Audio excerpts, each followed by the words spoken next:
crazy? Okay, so it has been a few days since I last gardened. Well, 2 days. The other day, I really should have made a video because it's quite the transformation.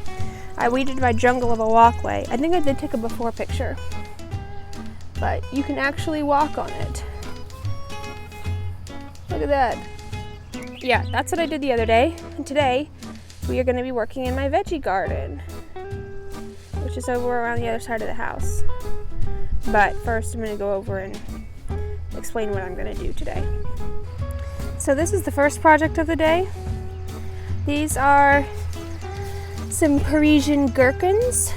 You can already see they really have exploded just in the last few days. A few days ago, these were tiny little, they only had a few leaves. Let's see, I saw one on here the other day. Look, there it is. Can you see it? Come on, here we go. So in a week or two, these will be ready to pick and start working with. But as you can see, this plant should be going up, not down. So I've got this on this side, and then on the other side I've got Mexican sour gherkins, also known as cucamelons. And they are obviously a lot slower growing. They almost have like a sweet pea vine quality to them. I don't know how else to describe it, but you can see they're getting all tangled up in each other, and I don't really, well, I do want that, but not down here. I want it up on the trellis. So I don't know what that is, that little bug, but I'm gonna kill it because there are squash bugs. So yeah, I'm just gonna string these up, and I'll have to show a little video there. So to tie these up, I use the same method that the crew does at the orchard to tie tomatoes. You start out, you have stakes kind of spaced out roughly that far apart between any plant. You tie it really tight on the end stake, and then you just take one. This is obviously, they use a big spool, so it's a lot more organized than my giant clump of string that I'm just dragging behind me. But you try to keep it tight, you wrap it around like that, and you loop it, and then you go, and you keep it as tight as you can without pulling the stakes over, because I'm just using some old bamboo. And then you just wrap it around again. So it's nothing complicated, but the tighter you can keep, the better. And then you just go around and you do it again on the other side. And it kind of creates, see, look at my clump of string.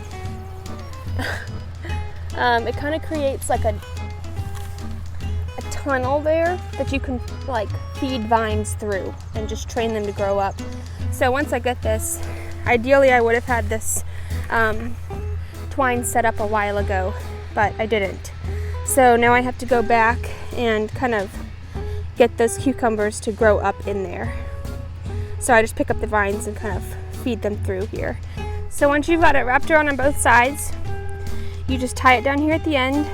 And then like I said, you've got this nice little, it's got a little bit of give to it. You don't want it to be so tight that it can kind of damage the plants if they start to grow into it. This stake here in the middle is obviously not the best. It's a completely cracked piece of bamboo that I got from somebody. So what you kind of do, some of these, I might have made this a little bit too tall for some of these, but some of the other ones are just like the perfect height. Plus I've got two things growing over here, so they're kind of a little bit far off the edge. Normally you plant right underneath the string, but I didn't want to have to put two different stakes in such a small space. It would take up so much space. So what you're just gonna do is feed them up through that, and then it'll train the rest. And then once they get a little bit taller, you do another string, and then another string, and then eventually they just kind of fall back down, and you can feed them back into the lower strings, unless you want to keep on kind of pushing them up, I guess. But yeah, I'm just gonna go through, take all of these kind of unruly guys that are growing down, and get them to grow back through that. Okay, for the next project, we'll just be training the melons up this trellis.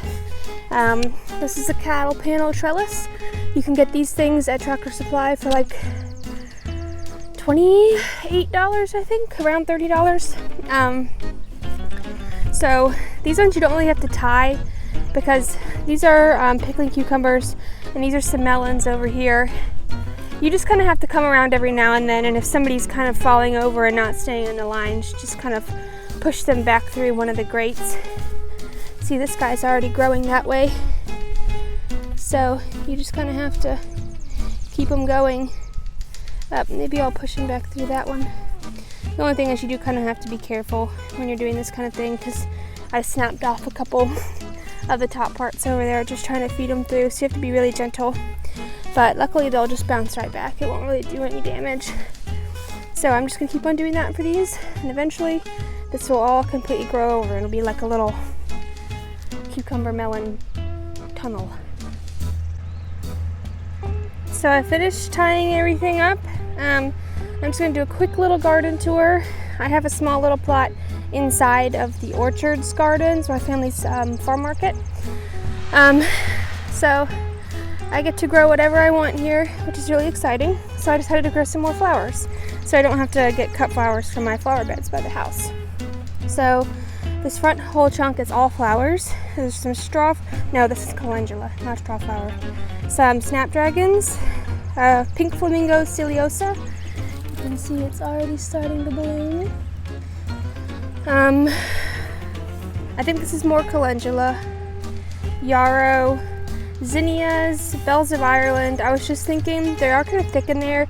I might try to dig some up in the thicker clumps and move them over to the house and just see if they survive. Some more zinnia and some cosmos. A lot of this stuff, almost all of it needs to get staked, especially down here. The yarrow does, I'm sure. Maybe even the snapdragons. I think those are a really tall variety. You can't see them really, they just kind of blend in, but they're a really tall variety. So I will probably, this is the world's worst stuff. If you ever see this in your garden, rip it up and burn it. Some people think it's a morning glory, but it's bindweed. At least that's what, I watch a lot of British gardening shows, and that's what they call it there. It's awful. It will take over your garden and choke out everything.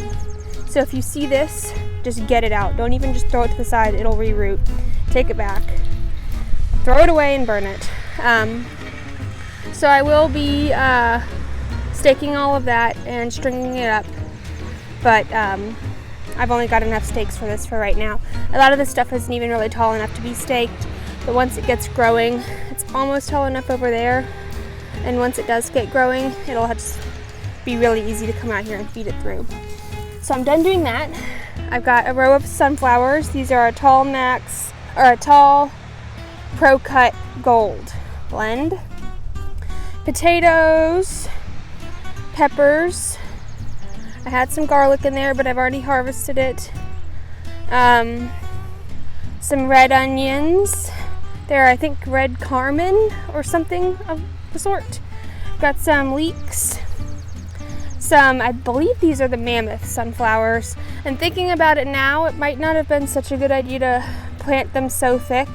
These are some, they're an eggplant variety, but they're called pumpkin on a stick. The actual fruit is bright orange and shaped like a pumpkin, and you can just leave them to dry and use them in flower arrangements. So I'm really excited about that. They are getting eaten alive by some kind of bug, but they seem to be fighting through it. So I might just come out here and sprinkle some diatomaceous earth if it's like some kind of slug or something that'll kill it.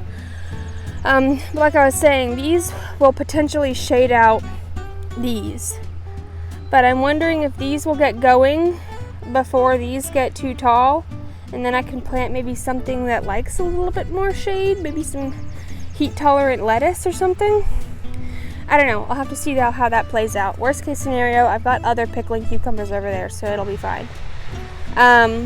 Let's see, I've got some dill growing here for pickles, marigolds in the corners to help with pests.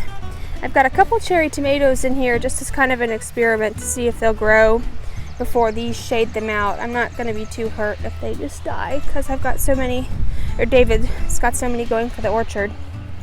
Some more marigolds on the ends, some Charente cantaloupes, some nasturtiums. You can add these to your lacto-fermented pickles, and you can apparently eat the blossoms, but I don't know what they taste like after pickling. I've never done it before. Here's my strawberry bed. I have some lettuce going in here. I'm surprised it actually is doing as much as it is since it's so hot, but I'm not really worried about it now. I planted it too late. But I kind of purposefully left the dirt in this bed a little low. Look, I've already got a runner going. This is how strawberries reproduce. They don't set seeds. They set little runners. There's a weed in there.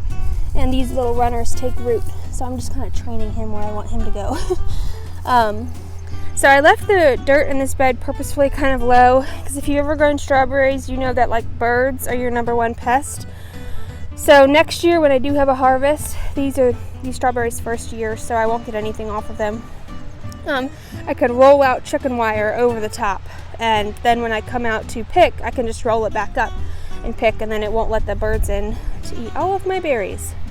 Here, I've got some carrots that I know I planted way too late. I'm honestly surprised they're still even growing. I need to thin them. There's way too many carrots here. So I'm gonna pull this one out and just see how. A carrot. Oh my gosh. That's so beautiful to me. Come on, focus. Look. I need to thin a couple more in here. I really only want 1 or 2 right there. See? This is what I thought they'd all die as. I could probably actually eat this guy. Maybe I will. I definitely will. So I'm really surprised these are doing anything. It was way too late when I planted them, but maybe I'll just let them go and see if this is one of the carnival blend ones, I think. So some of these are purple if they do ever get big enough. I'm not really hurt about that. You can grow carrots in the fall and winter. So I think I'm just gonna, I hate to pull up that one, it's the biggest one. So I might, oh, little baby carrots. So yeah, I'm just gonna thin these out so that, you know, give the ones I planted way too late at least a chance.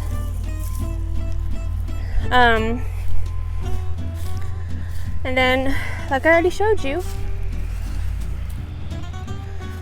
Mexican sour gherkins, or cucamelons, as they're known, regular Parisian gherkins, random zinnia, cosmos, and then some more zinnia. So yeah, that's my vegetable garden. I'm planning on doing beets and carrots in here in the fall, and then I might, if I have room, I'll do lettuce in this bed around the strawberries. It depends on how much they spread out.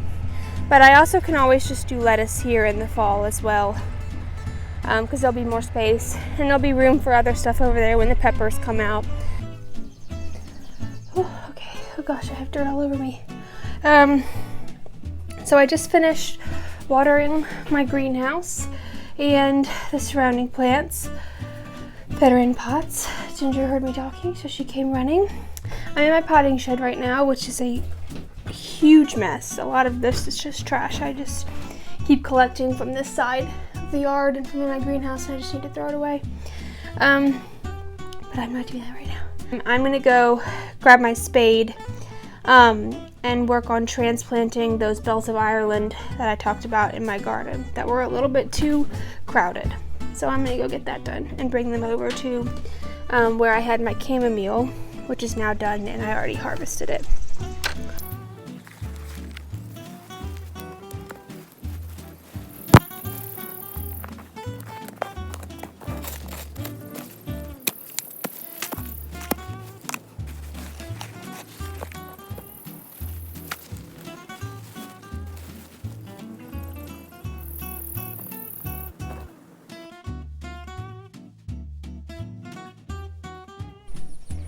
So, it's July 5th.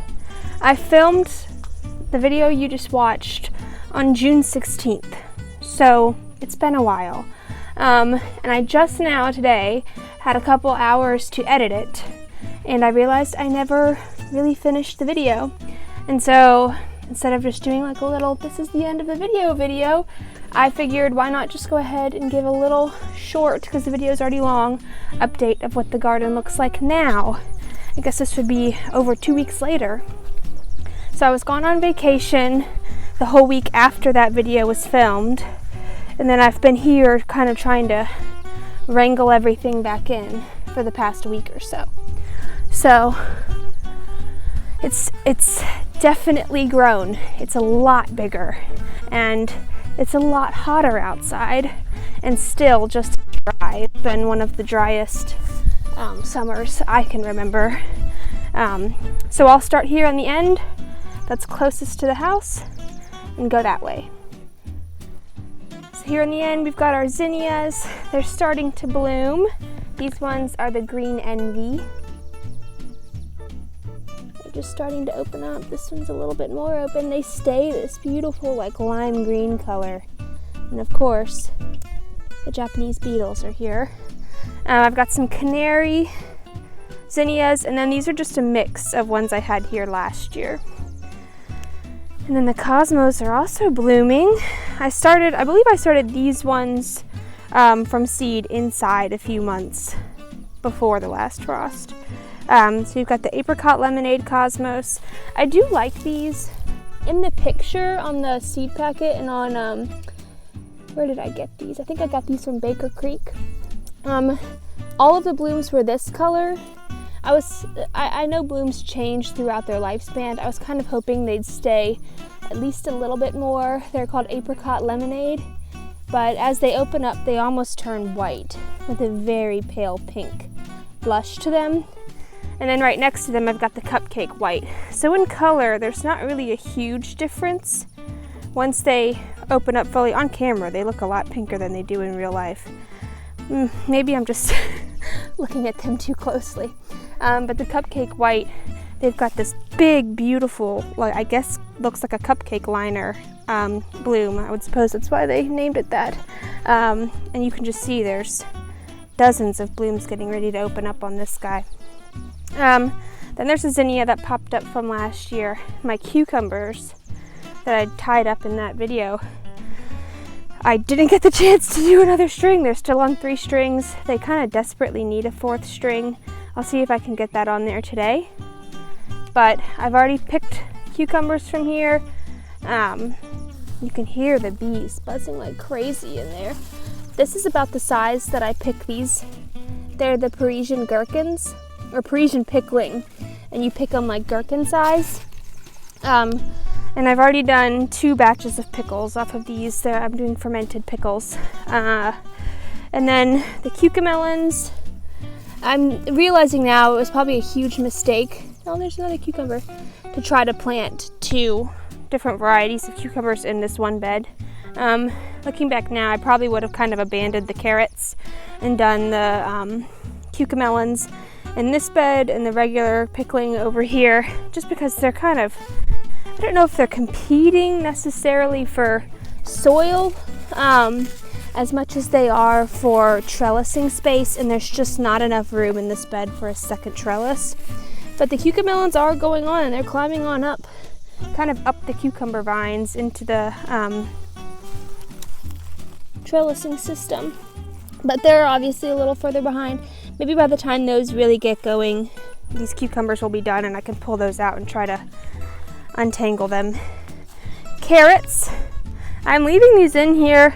I don't know how good of a use of space it is. I did pull one up the other day just to see, and they are getting pretty big.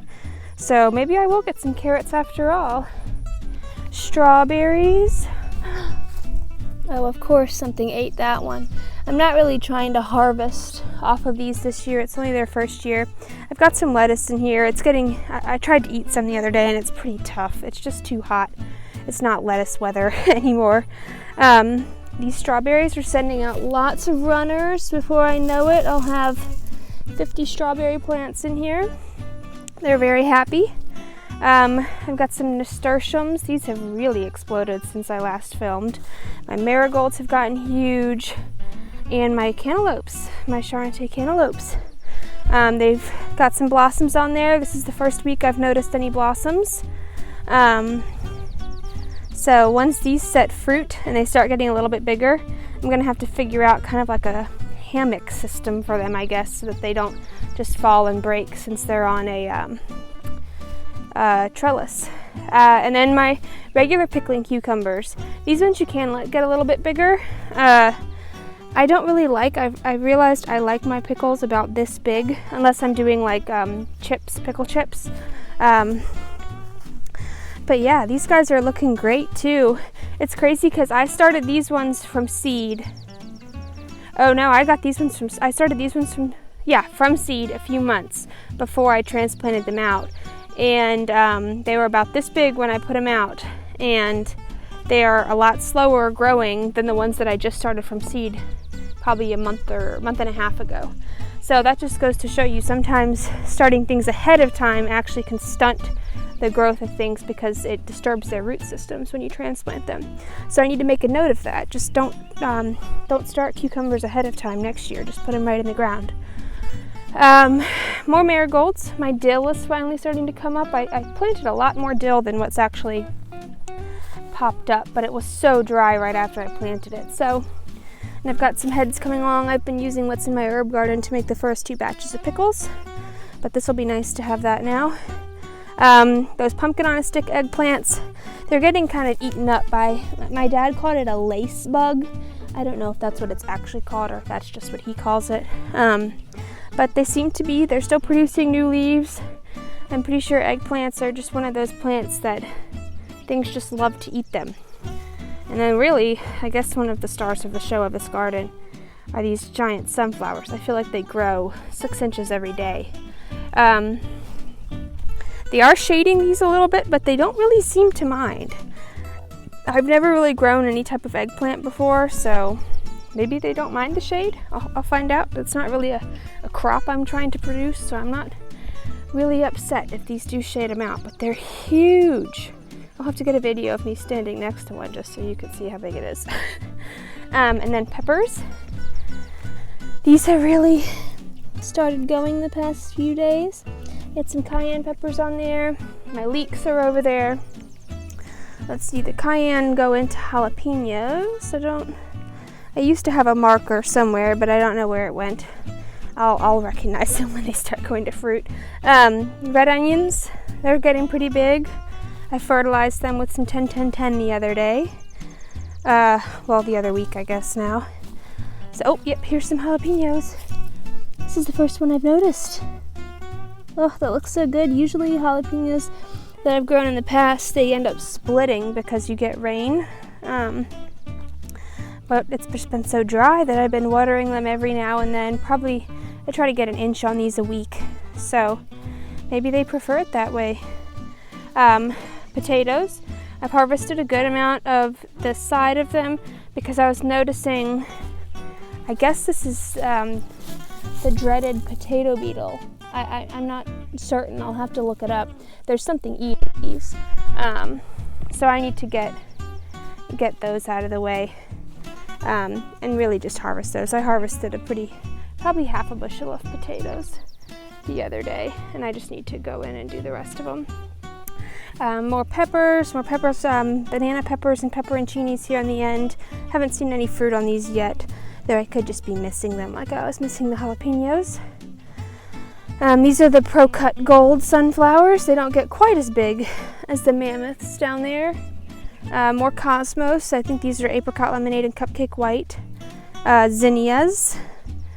The bells of Ireland. They've really taken off. These ones down here on the end I think are kind of stunted because, like you saw in the video, I transplanted some of them from here, and the roots kind of got wiggled around over here, so they might be a little bit far behind those guys. And then these, oh my gosh, I'm so excited about these.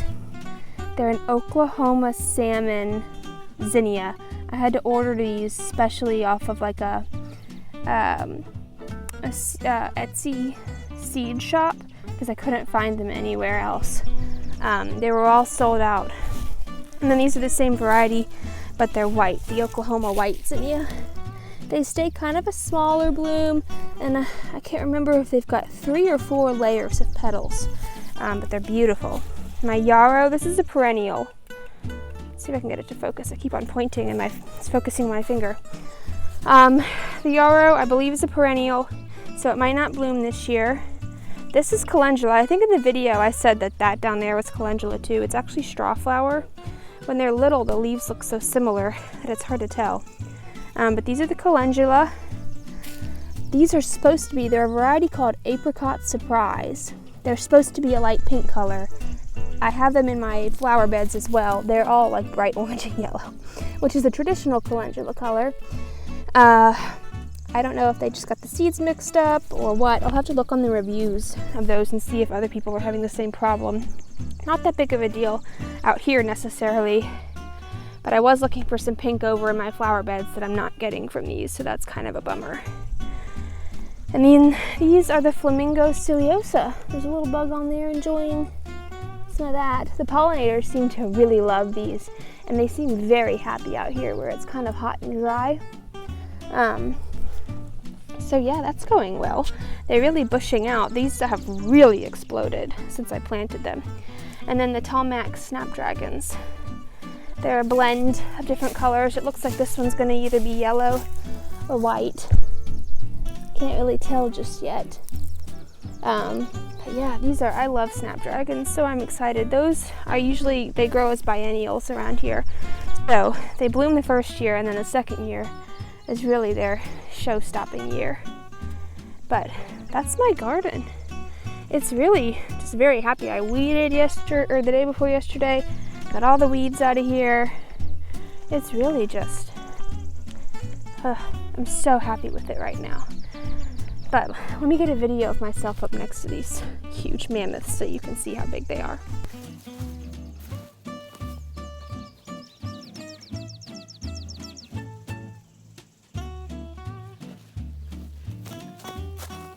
Isn't that crazy? They're huge, and they get probably twice that height. I think last year I had a 13-foot tall one was the tallest one I got. But that's it. That's my veggie garden right now. I think the next video I'll focus kind of more on my flower beds, but you'll just have to wait for that one. I don't really have a lot of time right now. So thank you for watching if you've made it this far. I know this is going to be a very long video, and this short little tour I just did ended up not being that short. So I hope you enjoyed it. Bye.